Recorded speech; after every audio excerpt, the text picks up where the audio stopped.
Assalamualaikum warahmatullahi wabarakatuh. Hai, berjumpa lagi dengan Rizky Sekarsari, NPM 191101121. Saya dari Prodi Bimbingan dan Konseling Universitas PGRI Semarang. Seperti biasa, saya membuat video ini untuk memenuhi tugas kuliah saya, mata kuliah kepemimpinan yang diampu oleh dosen Ibu Emma. Oke teman-teman, di sini saya akan membahas tentang komunikasi yang tepat dan komunikasi yang tidak tepat. Oke, di sini saya akan menjelaskan terlebih dahulu apa sih itu komunikasi. Komunikasi adalah pengiriman dan penerimaan pesan atau berita antara dua orang atau lebih sehingga pesan yang dimaksud dapat dipahami. Baik, selanjutnya saya di sini akan menjelaskan tujuan dari komunikasi. Komunikasi bertujuan menyampaikan suatu informasi yang dapat dimengerti oleh orang lain. Informasi tersebut kemudian diharapkan menghasilkan umpan balik berupa perubahan positif dari si penerima informasi. Lalu, di sini saya akan menjelaskan apa saja sih jenis-jenis komunikasi. Di sini ada komunikasi verbal dan komunikasi nonverbal. Komunikasi verbal adalah komunikasi yang menggunakan bahasa dalam bentuk lisan untuk bertukar informasi. Contohnya, berbincang tatap muka, berbincang melalui telepon, pengumuman menggunakan pengeras suara, hingga pidato.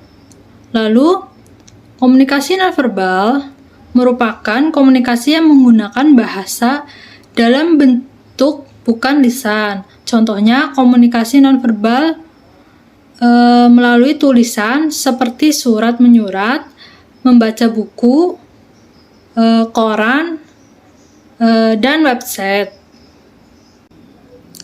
Oke, lalu bagaimana sih komunikasi yang tepat dalam kepemimpinan? Di sini saya akan menjelaskan dengan menggunakan gaya controlling. Gaya komunikasi kepemimpinan model ini mementingkan kendali atas organisasi atau perusahaan. Pemimpin dengan gaya komunikasi controlling akan membatasi dan cenderung mengatur perilaku, pikiran, dan tanggapan bawahannya. Komunikasi yang terjalin dalam gaya komunikasi ini adalah komunikasi satu arah yang berasal dari atasan ke bawahan. Komunikasi satu arah ini dilakukan pemimpin untuk mempengaruhi bawahannya agar melakukan tugas sesuai dengan perintahnya. Lalu yang kedua, gaya equalitarian.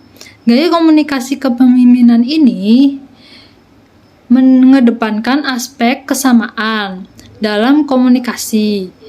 Komunikasi kepemimpinan jenis ini melakukan penyebaran informasi atau ide dengan arus dua arah, baik dari atasan ke bawahan maupun sebaliknya. Lalu yang ketiga, gaya struktural. Dalam gaya komunikasi kepemimpinan ini, pemimpin memberikan informasi yang bertujuan untuk memantapkan perintah penugasan, jadwal penugasan, dan struktur organisasi atau perusahaan. Pada gaya komunikasi ini, pemimpin mencoba mempengaruhi bawahan dengan cara memberikan informasi terkait tujuan, penjadwalan kerja, aturan kerja, prosedur kerja dalam organisasi atau perusahaan. Gaya komunikasi kepemimpinan jenis ini akan berjalan efektif dan bermanfaat bagi organisasi atau perusahaan bila dijalankan dengan benar. Lalu yang keempat, menggunakan gaya dinamis. Komunikasi kepemimpinan gaya dinamis ini artinya pelaku komunikasi akan bersikap lebih agresif dalam menyampaikan dan menangkap pesan.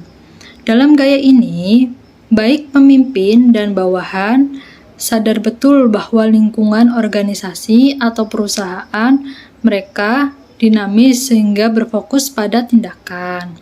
Gaya komunikasi kepemimpinan jenis ini bertujuan untuk merangsang pegawai agar bekerja lebih cepat dengan hasil yang lebih baik.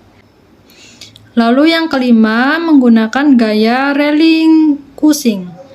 Dalam gaya komunikasi kepemimpinan ini, pemimpin memiliki sifat bersedia dalam menerima saran atau ide orang lain. Pemimpin bersedia menurunkan keinginan dalam memberi perintah dan mengatur karyawannya. Gaya komunikasi kepemimpinan jenis ini bisa efektif jika pemimpin bekerja dalam organisasi atau perusahaan yang berisi orang-orang yang sudah berpengalaman, berpengetahuan luas, dan mampu bertanggung jawab atas setiap pekerjaannya. Baik, selanjutnya di sini saya akan menjelaskan komunikasi yang tidak tepat. Oke, yang pertama yaitu status efek. Adanya perbedaan pengaruh status sosial yang dimiliki setiap manusia. Misalnya, karyawan dengan status sosial yang lebih rendah harus tunduk dan patuh apapun perintah yang diberikan atasannya.